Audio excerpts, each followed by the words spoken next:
Good morning, you beautiful, wonderfully made people. I'm here today to talk to you about food preservation.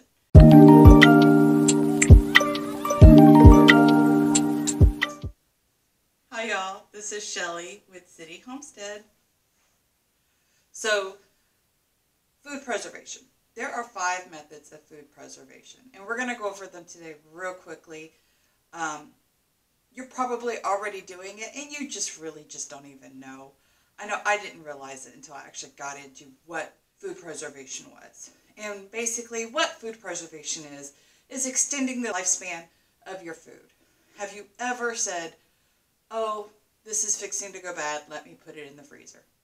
I bet you have, and that's called food preservation. So, I practice 3 forms of food preservation.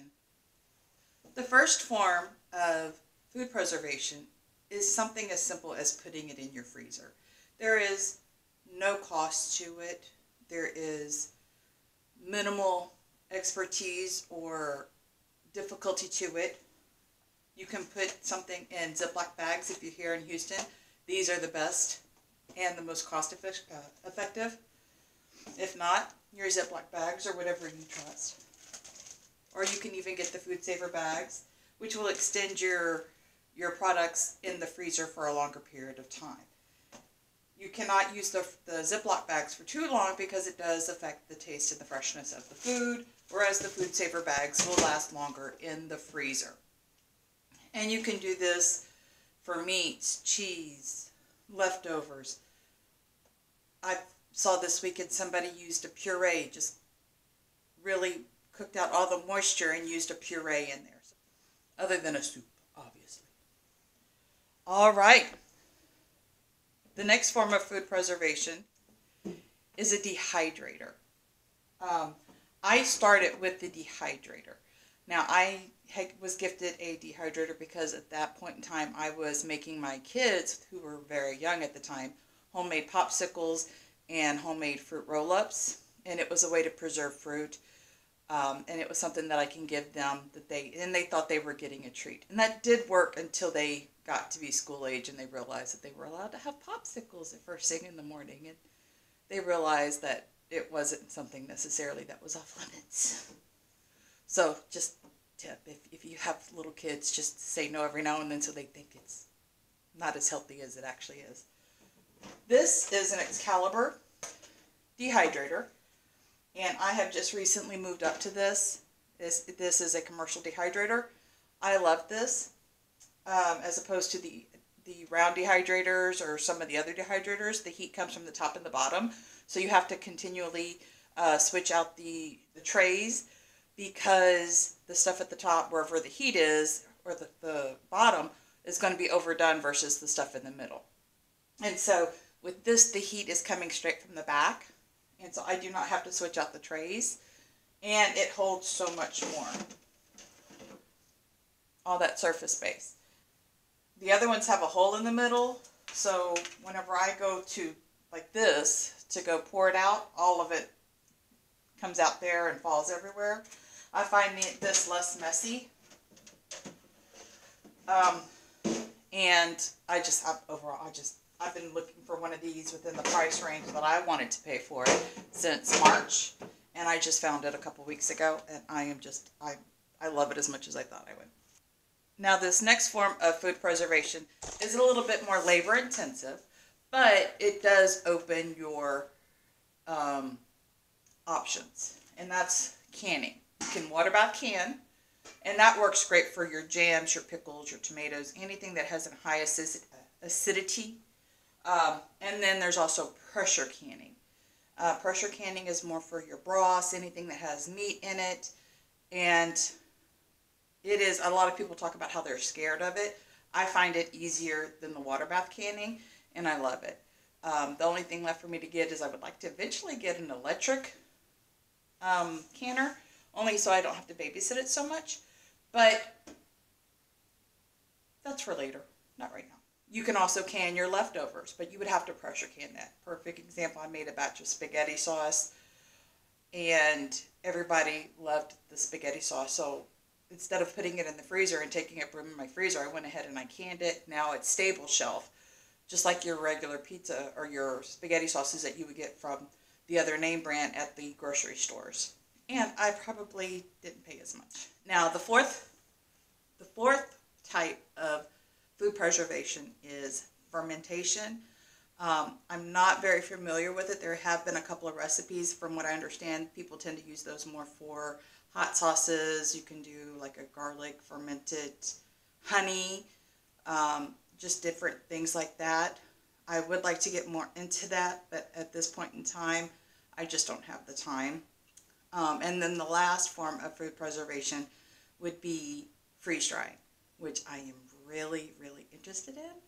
But that also has the highest costing equipment, and that's just not in the cards for this year.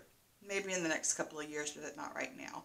And what I like about freeze drying is that unlike the dehydrator, which uses heat to remove the moisture out of the food, freeze drying uses freezing, cold, to get the moisture out of the food. And so, from what I understand, it's supposed to be most like the original fruit once it's reconstituted. Unlike the dehydrator, which does have the tendency to cook whatever you're dehydrating just a little bit. The question always comes up in conversation. Why might you want to preserve food? And there's a number of reasons. You can decrease your waste. You can extend the lifespan of your food. You can save money. It also extends your timing between your grocery shopping trips. I have gotten to the point where I only go to the grocery store once a month, and I'm able to consistently maintain without going into snack foods or easy prep foods the whole month, so that way my family doesn't realize, unless they open the refrigerator, that we're getting down to the nitty-bitty. Also, a lot of my food is on my shelves. So there's a lot of stuff that's not in the icebox because it is shelf stable. It's also a good way to maximize what you spend.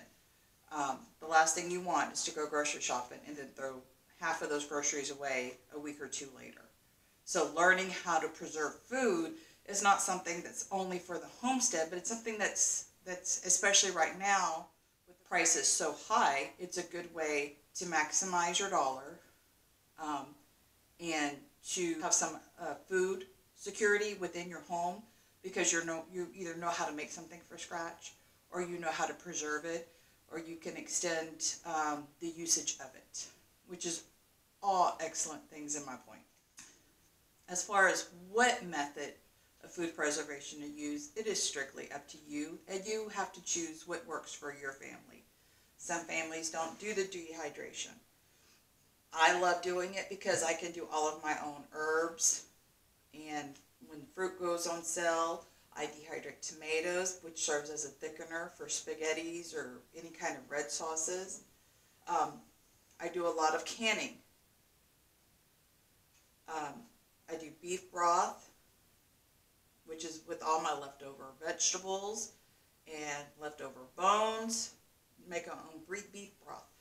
I am surprised by the amount of money that I have saved just since March, since I've gotten interested in this form of all these different forms of food preservation, just shoving things in the freezer until I have time to deal with it. And that's okay.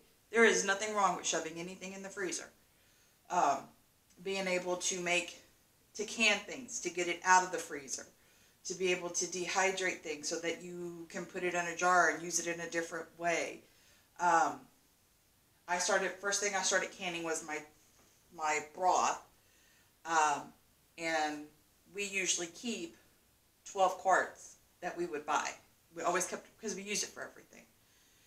And I realized I was spending $20 to $25 on that.